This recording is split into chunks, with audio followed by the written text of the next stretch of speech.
Welcome to RAIN, the Real Estate Investor Growth Network with your hostess, Jen Josie. Join like-minded real estate investors and accelerate your business towards greatness. You will hear step-by-step strategies for success, interviews with real estate rock stars, and we will dig deep into past projects where we bear it all, including the good, the bad, and some just plain ugly. So get excited. Here's the bestower of badassery herself, the real Jen Josie. Listener discretion is advised. Hi, and welcome back. I'm Jen Josie, creator of RAIN, the Real Estate Investor Growth Network. Whoop, whoop. On today's episode, we have a guest that will be sharing one of their past projects. We will let you decide if it was good or bad or just plain ugly. But before we begin, here's today's badassery bestowment, my little badass gift to you. Today's topic is testimonials.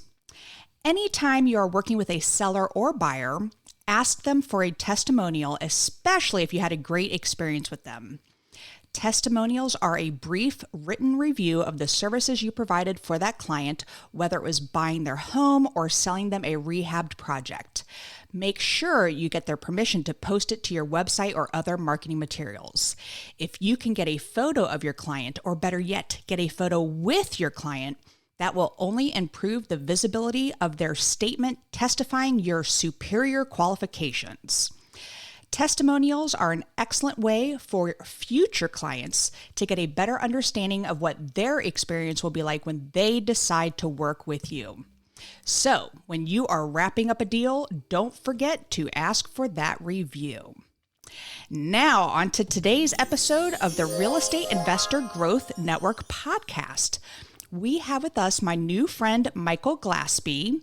Mike is a commercial real estate investment advisor where he assists in the analysis and coaching of investment goals and objectives. Prior to his role as an investment advisor, Mike served 11 years in the U.S. Army as a Green Beret, worked as a commercial loan advisor, and served as the chief financial officer for a real estate equity firm. Throughout his career, he has acquired 134 rental units personally and has helped thousands of investors, entrepreneurs, and brokers break into commercial real estate.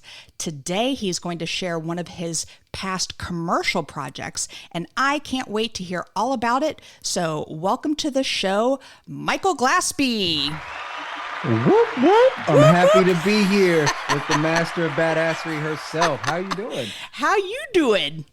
I'm doing great. I met you in South Carolina, but we are neighbors. You're right here in North Carolina with me. That's amazing. I love that. Yeah.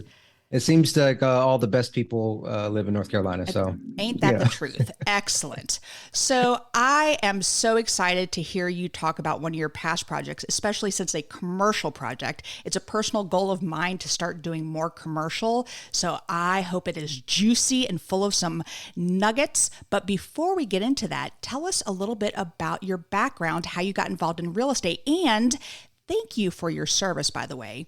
You had 11 years as a Green Beret. That is amazing. So thank you, sir, for your service. Absolutely. Thank you. I really appreciate it. To share a little background, I have to start with where I was born. Only reason why is because it was in the best country in the world, the state of Texas. And so now after I went to college there, I had a couple of different options with what I wanted to do. I was always, fascinated with business. So I thought I was going to go into like the corporate world, like Wall Street. Well, I ended up joining the National Guard to help pay for college. And after jumping out of a couple of planes, I said, hey, I think I want to do this full time. So long story short, I tested my luck at Special Forces Assessment. Luckily, I did make it through. And I spent about 11 years there.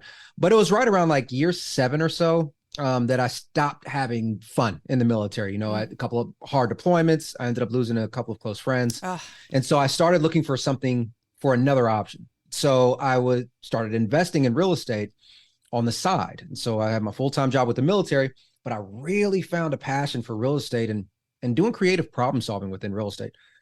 That catapulted a little over a year, 2 years after I really started in investing. I ended up getting licensed.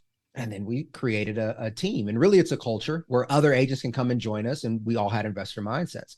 And then as soon as I finished the military in 2020 is when I got out, I had already built up my portfolio to roughly about 70 units. We already had about 20 something agents with us at the time, and more opportunities started to open their door with the CFO position, with some other positions as well. And it kind of brings me to where I am today, being able to share this story with you. Well, you and I shared the stage at an event down in Columbia called Re-Up. Shout out to our folks at Re-Up. And afterwards, I pulled you aside. I said, listen, I'm just getting into this commercial stuff and I have this property under contract. Can you help me go through? And you literally line by line explained every aspect of this deal. And I truly appreciated it. You are so good at explaining things. So that's why I'm so looking forward to this one. So let's get started. You are going to be talking about one of your past commercial projects. So give us a quick description of this project. Absolutely. So this is a funky one. And I wanted to do this because I wanted to, show your audience there's a lot more creativity around real estate than a lot of people believe. So what we actually found was one of the oldest properties in the entire city. All right. It was actually built in 1900. It was like 1901. And what it was it was a mansion. It was a mansion. Wow. It was maybe at the time it was several more rooms, but over the years they started to shrink it down by making the rooms larger. And so by the time we came in, it was an 8-bedroom, 8-bath mansion. Wow. Well, we decided to turn that property into a multifamily. And so what we did was made sure that there was entrances and exits for every unit. And now it became essentially an 8-unit apartment complex. That is so cool. So conversion. Yes. And what city are we talking about? We're talking about the good old Fayetteville, North Carolina. Fayetteville. Very nice. I have some friends down there. So excellent. All right. And they have mansions in Fayetteville? Yeah. It's funny you say that because like I said, I spent maybe 12 or 13 years in Fayetteville and I never knew that there were mansions, but there are some tucked away communities. If you drive down them, you will be in awe. And the beautiful thing is in Fayetteville, they're still very affordable compared to like Raleigh or Charlotte. Yes, exactly. Which is why I've also looked at properties down there. They've done a really good job of like ramping up their downtown area. And by the way, I like their font for the word Fayetteville. Like the font yes. that they use. That's so yeah. But you know what I'm talking about. All right. Absolutely. So how did you find this property? Yeah. So this was a good one. So it was on the MLS. It was just on the MLS, but it wasn't moving anywhere. It was very old, very outdated. There was a lot of deferred maintenance and it was sitting on the market. I think at that time it was probably over 90 days. Wow. It was just sitting there. And that's where we found it. So as soon as we saw it, because when I say we all, myself and 2 other partners of mine were all investing individually and also together. We love to come together and brainstorm. How can we make this deal work? How can this actually be something? So we saw it on there, and then that's when we started to kind of nick away at it. I love that you said that because so many people, I coach students and I tell them, finding your people, finding your tribe just makes life so much easier. And then you have people to lean on and go through things and bounce ideas off of. I love that you mentioned that. I also like that you said that it was on the MLS and that you saw opportunity there where others did not. I recently bought a quad on Glenwood Avenue in Raleigh, North Carolina, which is a super hot location, but they had it on the MLS about 90 days as well, but they were listing it incorrectly. They're saying, turn it back into a single family home. It was already split into 4 units. And we bought it. We got it for a great price. When the market was nuts, we still got it $75,000 under asking. And it was just a great opportunity. So listeners out there, it is so important to get creative with these funky, as Mike calls them, deals that you can turn them into something else. So, all right. What was the asking price? What was it listed on the MLS? Yeah, absolutely. So on the MLS, they were asking something a little over 300,000. And I honestly believe it was about 315. I can go back and look, but I know it was over 300,000. But the reason that shocked us is because they were, just like you mentioned, they were valuing the property as a single family, right? So we knew immediately that we couldn't trust that value. We had to bring it down to another purchase price to make our future objections or projections of the financials to make sense. Totally makes sense. And seeing this and visualizing what you can do with the property, what did you estimate your ARV, your after repair value, to be? Yeah, so keeping the commercial in mind, the commercial aspect, we were using the income approach for the property, and we estimated the ARV to be around 700,000, 700 to 750. So explain the difference between commercial evaluations versus the single family home up to, 2 units, 3 units, etc. When does it convert over to being evaluated as a commercial property? Great question, because a lot of people ask this. So when it comes to single family, in the world of lenders, they're going to value or see 4 units all the way down to 1 unit as single family. And all of those will be valued the same way by doing a sales comparison approach. And basically all that means is, hey, we're in the neighborhood. Let's find similar type properties that sold. Let's take the averages of the square foot and then apply it to the subject property. And that's going to give you your value. Where on the commercial space, there are several different ways to value the property, but the most common one is what's called the income approach. Essentially, all we're doing is we're looking at all the rental income that's being made minus all the expenses for the property. And then you're left with your profit, are also known as your net operating income. Once you have your NOI, yes. That's it, baby. Yeah, NOI. Once you have your NOI there, then you're going to simply divide it by the market cap rate. Now, that's a long conversation within itself, but essentially that's saying, what would the market demand for the income that this property produces? And then that's how you come up with your valuation there. So when banks are evaluating it to lend on it, they are not using comps to determine. They're simply looking at the income generation it's going to provide. That is correct. Okay. Banks are often looking at the income that it's producing today to make sure that it can support whatever loan that they put on the property today. Perfect. All right. So it's an 8-bedroom, 8-bath property, and you're getting ready to convert it into 8 separate units. So what are your estimated repairs at time of purchase? Absolutely. So they were asking that little over 300,000. We were able to actually negotiate them all the way down to 225,000. Bam. A big negotiation. A lot of it was the leverage of the fact that it wasn't moving and that we were going to come in very quickly and close.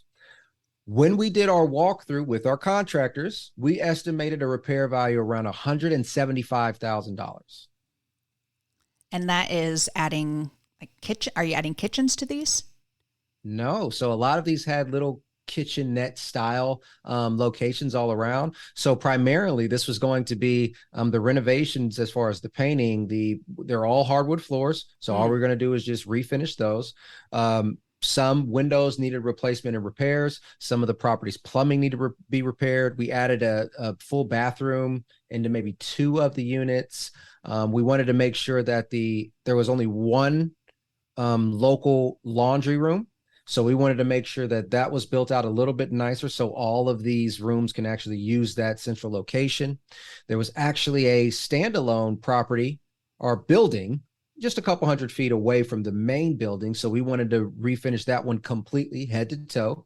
There was a lot of landscaping that needed to take place. There was some also not issues, but certain regulations we had to follow with the historical committee as well to make sure all of this thing went into place. So we did what we thought was a really good due diligence and came up with that $175,000 number. I like where you go with this. And I understand the whole historic overlay. Our quad as well is a historic home. And for that one, you can't replace the windows. You have to fix. Yes. Yes. I hated spending $8,000 on window repairs. Single pane glass. Woo. Yeah. I was like, oh. Yes.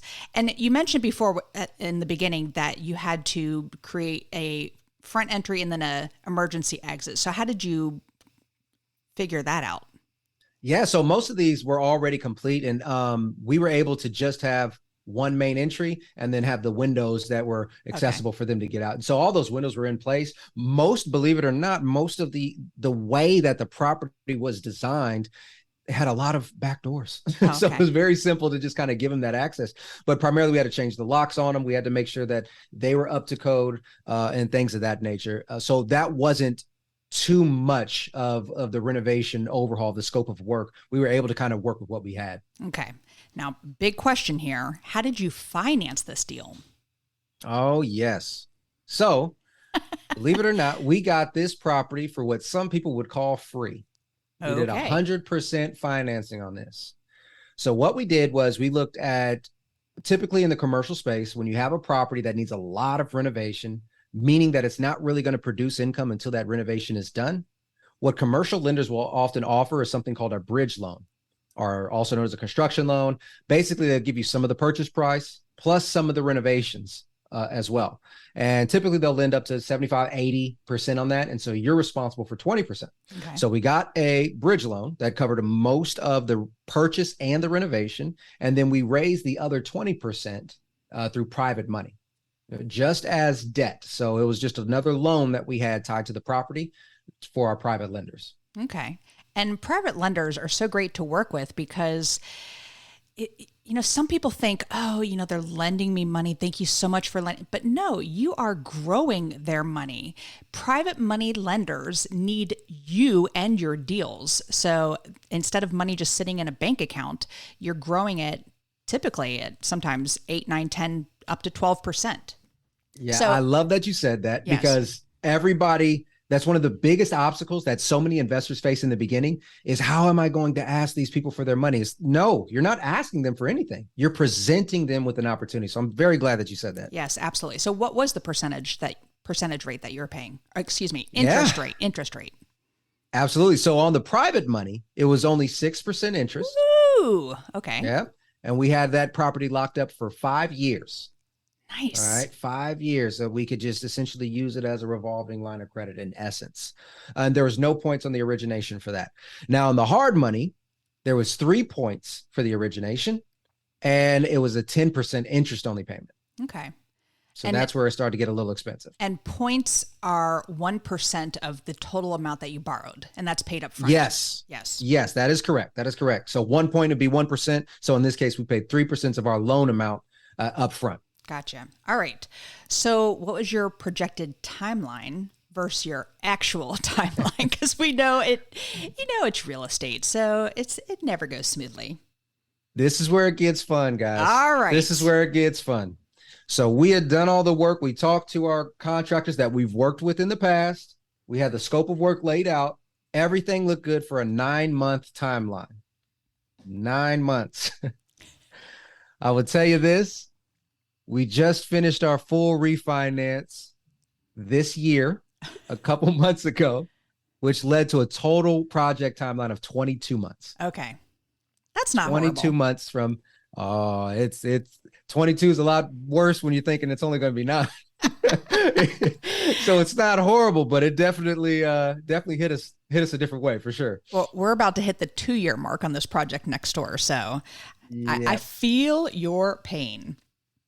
All right. So you get the property under contract, you close and you start work.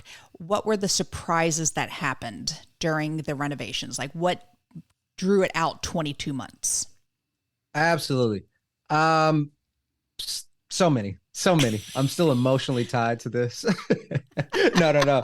So as we went through it, obviously the historical committee, we did our due diligence in the beginning. We spoke to them. We asked about all of the parameters that we could operate in, and they gave us a general guideline that we thought we would follow. Well, come to find out, as you're starting to make those improvements, it requires that historical committee to come out there and approve of these things and actually bless them off. So the delays in the historical committee actually getting out there was an issue that we did not predict. Right. And so with that, they had to approve certain phases of the project before we could ever move on to the next. And oftentimes this now delayed the contracting crew. Well, if the contracting crew gets delayed, they already have a whole list of other projects that they're working on. They can't just say, okay, it's done now, we'll come back. Now it may be another 3 weeks before they can get to it. So that was another issue that came up. And while we did our walkthrough with our contractors, they and our subcontractors, they looked around and they thought they got everything. Well, once we started pulling back some of these walls, actually crawling up underneath the property and looking at some of the plumbing, there was so many more issues with the property that we did not predict. We replaced 90% of the plumbing in that property. Wow. Which was a huge addition to the expenses.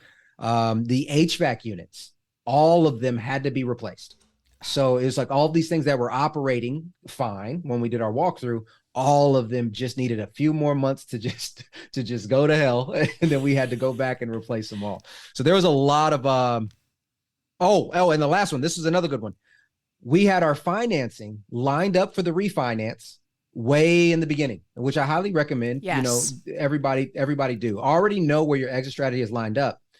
Well, when it came time to actually do the refinance, all of a sudden that money wasn't there for us. And so now we had to struggle to find somebody else to come in and fill that void, which if anybody's done refinancing or any type of financing before, it could be a month, 2 month, 3 month process. So that was another painful part. I'm so glad you brought this up, because this is actually the nugget you gave me when we sat together in Columbia, South Carolina at that event, was to line up my exit strategy for the refinancing at the end and to find a local bank. And we have two that we're talking to, and both of them are in agreement that this is going to be a great deal for them to refinance. So thank you for that.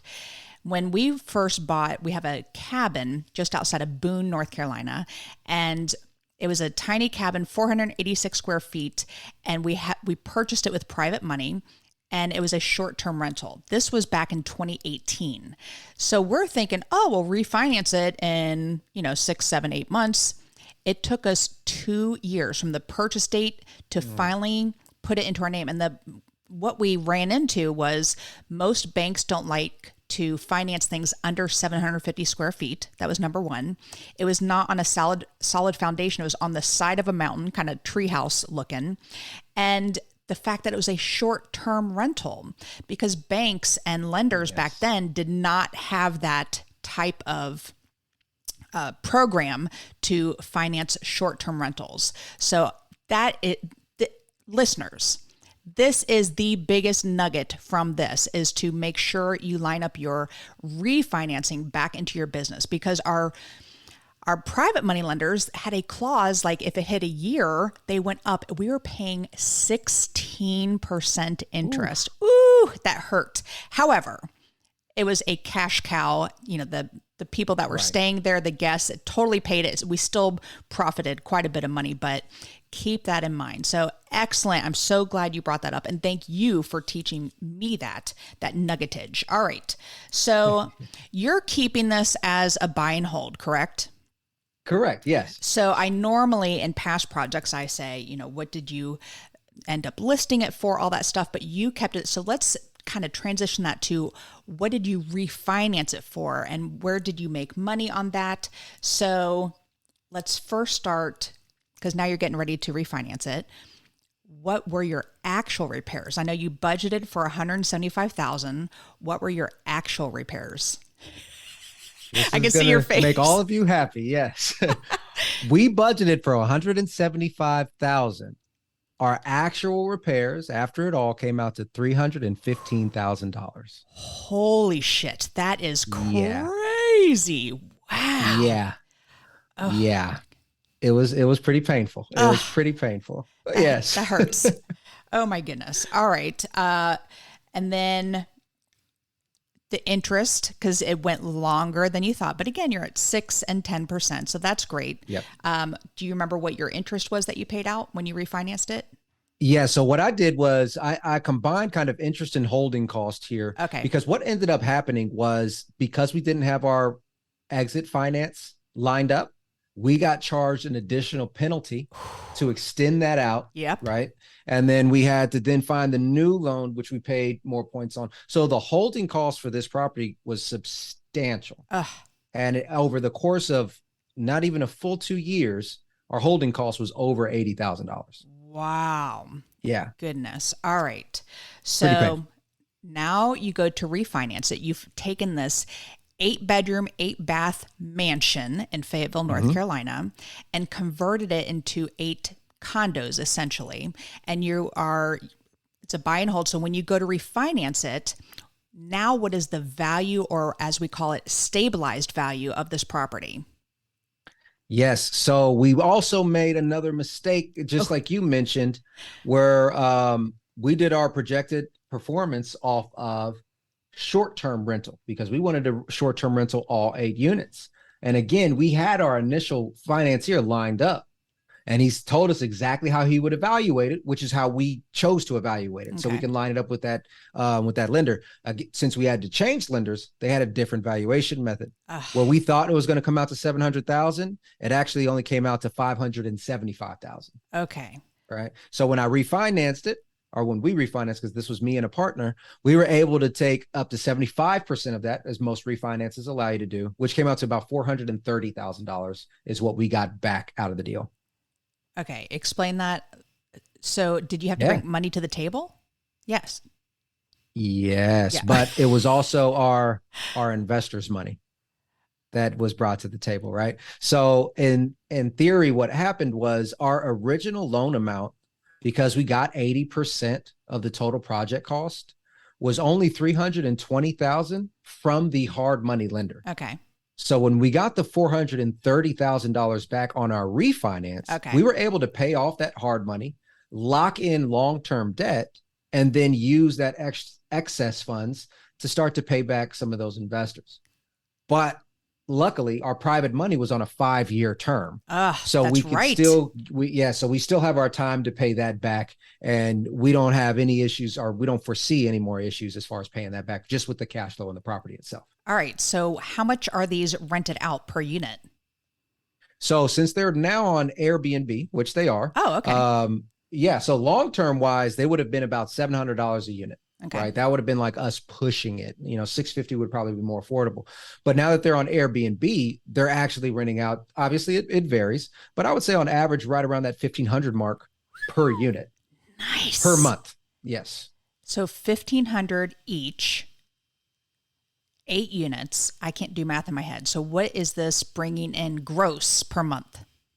Gross per month before management fees and all that good stuff. It's about $12,000 a month. Okay. And then what are your expenses? It's right around that 50% mark. Okay. Because we do have property management that's in place. We just switched property managers, but that's 25% off the top, plus all of our turnover fees, our cleaning fees. There's some additional costs associated with that. And then we have the mortgage itself and everything else. Okay. So, it's actually maybe a little bit more than 50%, but we're looking at being able to bring in free cash flow, roughly about $3,000 a month. And that's for, you get $3,000, your partner gets $3,000. That's correct. Beautiful. And you mentioned property management companies. So I'm actually interviewing property management companies, and I'm looking at one company. I'm not really going to throw out their name here, but they are at 10%. So you said you're paying 25%. What all does that entail for short-term rentals? So we're no longer paying 25%, but with that firm, or with that management company, that entailed supposedly replacing the linens, replacing the towels and things like that. It covers the booking, the management of all of the income and expenses tied to the property, the reports that they would publish for the property, the management of the actual sites that they're posted on. So they were posted on several sites, Airbnb, VRBO, Expedia, all these other things. And so for us, it seemed like it was a reasonable price at the time, simply because it was much more turnover, and they're doing what a long-term property manager would do, but they're doing it almost daily in essence, especially on an 8 unit. So to us, it seemed like it made sense at the time. But just like you mentioned, there's so much competition coming up in that space now. Other managers are saying, hey, I'll do it for 10%. I'll do it for this. We ended up deciding to just bring in our own Airbnb manager in-house. Nice. And now we're just saving tens of thousands of dollars across the portfolio because we just hired one in-house, right? So there's several different ways to kind of negotiate that. I do agree that 25% is high. And if anybody else is out there experiencing probably 25% for their Airbnb or short-term management, I highly recommend that you just continue to ask around and look around, because there are more available opportunities. Definitely shop it out. I was self-managing the cabin. That's the only one we had for a while. Now we're about to have six Airbnbs, and I don't have the time or bandwidth to manage all of those, which is why I'm happily passing that off. And that 10% is definitely worth it. So worth it. Absolutely. So in Fayetteville, you're allowed for multifamily to do short term, like nights, 2-3 nights at a time, and all 8 of those units. That is correct. So the city of Fayetteville has no regulations on short-term rentals as of now. The city did try to bring it up, but a lot of the Airbnb investors and agents actually went to that board meeting or that council meeting, and they were able to get it shut down. So right now there's no regulations for short-term rentals. And Fayetteville needs this because it's a military base there, and there's families always coming in. So there's, I'm sure, a huge need for it. So bravo to you for doing that.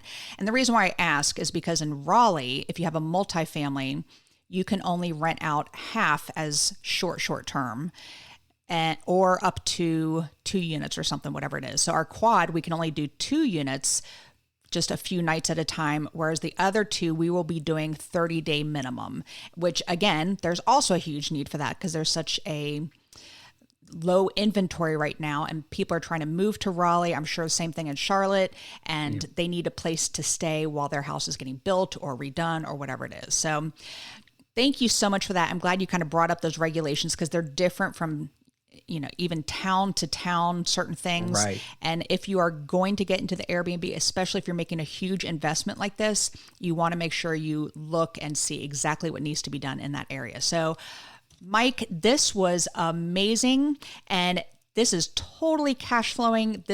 And it's on autopilot right now. So literally you're paying your management company. They take care of everything. And do they provide the soaps and all those toilet paper and those kind of things? They take care of all that too? Not now because we brought it in-house. The 25% manager, yes, they did. Okay. But because we brought it in-house, that's still an expense that we incur, but we're still saving like tens of thousands of dollars across the portfolio because that's a small expense compared to the management fee. Well, I think this is fantastic. Thank you, Michael, for sharing this past project. I'm sure, and this was so cool, by looking at a property that is a mansion, single family home, and being able to convert it and have it cash flow.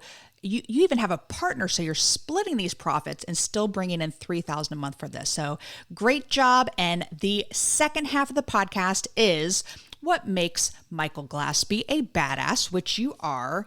And I use the acronym BADASS, and the first letter is B for book. What is a book that's made a huge difference in your life? The one book that really switched on my light to say, hey, I have another path than just being a W-2 employee was The Compound Effect by Darren Hardy. So good. I do like that one. I was looking at that one and The One Thing. Yes, at the same time, but Compound Effect was huge. I love how they talk about the 3 guys in the beginning where they're friends and one just is getting lazier and lazier, and then one kind of just stays the same, but then one's starting to improve their life little by little. And a year down the road, the huge difference between their levels of achievement and everything. So look at me. I'm like taking over this because I get so excited about books. I love it. It's the same thing for me. You know how everybody has an awakening book where they read the book and then now all of a sudden the light bulb goes on. That was the book for me. So I get excited about it just like you do. I love it. We can share it together. Yeah. All right. The first A in badass is advice. What's the best piece of advice you've ever received? That I ever received is essentially to stay creative. Ooh. To kind of unharness that inner child of yours and think outside the box for all matters of life. There's always a how to something. We just need to find it. We need to find the path to that how. And then once we find the path, we can decide later, maybe I don't want to take that path, but there is always a how. And just being creative is something that will allow you to still have fun and be entertained by what you do day in and day out. I love that you say creative because real estate, you have got to stay creative because the market is constantly shifting and sometimes you got to pivot your business. If you are a wholesaler, die-hard wholesaler, all you do is wholesale, there are times where wholesaling is going to be tougher. I think during the pandemic, it was tough to wholesale just because of the low inventory. So you got to learn to shift, and super smart to make sure you stay creative. All right. The D in badass is drive. What drives you to be successful? So for me, honestly, it's just proving it to myself. I come from a family where I was the first one to graduate college. I was the first one to get a full scholarship to college, which I lost. That's another podcast episode there. I was the first one to join the military, right? All within my immediate family. So again, it's just proving to myself and to my siblings, honestly, that, there's more out there. All of these things that we see in the world that we think is just so unfathomable and it's out of reach. It's within our reach. It is possible to get there. So that's what drives me day in and day out. I loved college and there's so many gurus out there that say, you don't need to go to college, take my course and you can make millions. But I would never, ever give up that experience from going to college. Would you agree? Yeah. Yes. I would agree, because the thing about college, it allows you to learn how to be social amongst different walks of life. Yes. Understand people's different point of view. And then you can choose if you're able to also fit within an educational curriculum and take that learning and apply it to life. All of us, we learn things and we choose what we want to apply. Well, college is no different. You don't have to be an A student at all of these things, but go to those classes, learn what you can, see if you can improve your life or improve your chances for success somewhere in the future. So true. Oh my gosh. I love having you on the show. All right. The second A in badass is aspiration. I'm a big goal setter. So what is a goal you are currently working on? So right now, one real estate goal of mine is to completely stabilize my entire portfolio. And so that I haven't been acquiring any more properties because I've been working on trying to stabilize and maximize the properties that I have. I'm sure you heard this from me too, but I always tell everybody, if you need $5,000, would you rather have it with 5 properties or 1,000 properties, right? A lot of times people want more with less, and that's what I'm trying to do now. So that is one aspiration. Another aspiration of mine is I'm actually working on expanding my current business into more public speaking, and getting around and just sharing whatever knowledge I can or helping get somebody to that next step. Well, we got to get you out to I think you are coming out to one of our meetups. Yes, I hope so. I talked to Cameron about it, so we'll see what happens. Yeah. I had lunch with Cameron yesterday and we were talking about it. So I was like, yes, I'm talking to him tomorrow. So excellent. We'll have you over here in Raleigh. All right. The first S in badass is systems. What systems do you have in place to help you achieve success? Okay. So there's 2. One's going to sound kind of corny. It's the calendar. All right. I wanted to keep the systems very, very simple here. I'm not going to talk to you about tools and stuff, but the calendar, honestly, for me, if it's on the calendar, it exists. Yes. That's it. So when somebody says, hey, can you go out tonight? I immediately pull open my calendar and I say yes or no from right there. So the calendar has really changed my life because I don't necessarily have to time block as much as I used to, or if it's on the calendar, it exists. The second thing that I don't think is spoken of enough is truly my support system. Right. So I have a wonderful, loving girlfriend. I have family members, and having that support. A lot of us, especially young, we think we can do everything on our own. Right. And you soon find out, as soon as the real world slaps you in the face, you soon find out that it's not possible. And as soon as I was able to accept that, my life just began to prosper. I started feeling better about myself, having more fun in life. The business started to grow. So I truly have to say one of the best systems is my support system. Huge. And in this real estate industry, I feel like 90% of the people are amazing and very giving, because you can get in and then start that passive income and you're just kind of smooth sailing through life and you have all this time and you give. There's so many other investors that like to give back, including you. And again, I'm just going to reinforce what a great speaker you are. And if there's listeners out there who need speakers at events, they definitely need to reach out to you. We'll make sure we have all your information in the show notes. All right. Yes, the absolutely. Final S in badass is success. What does success mean to Michael Glaspie? I don't remember if I heard this from Tony Robbins or somebody else, but it's living a lifestyle by design. Being able to still work on my terms with the people I enjoy working with, being able to travel and still work and see my family and all that other stuff, and being able to design the lifestyle that keeps me motivated, keeps it fun for my future children. I'd be able to engage and be interactive and still be able to help others, kind of grow along the way. So that's my ultimate definition of success. Well, you have definitely helped me. You gave me some great nuggets in the like 8 minutes we sat together at this conference. And so I truly appreciate it. Thank you for being on the show. What's the best way for people to find you on social media or a website? Absolutely. So you guys can find me on Instagram at michael.s.glaspie. You can find me on YouTube at Michael S. Glaspie as well. CRE Made Easy. It's the YouTube channel. And you can find me on LinkedIn at Michael S. Glaspie as well.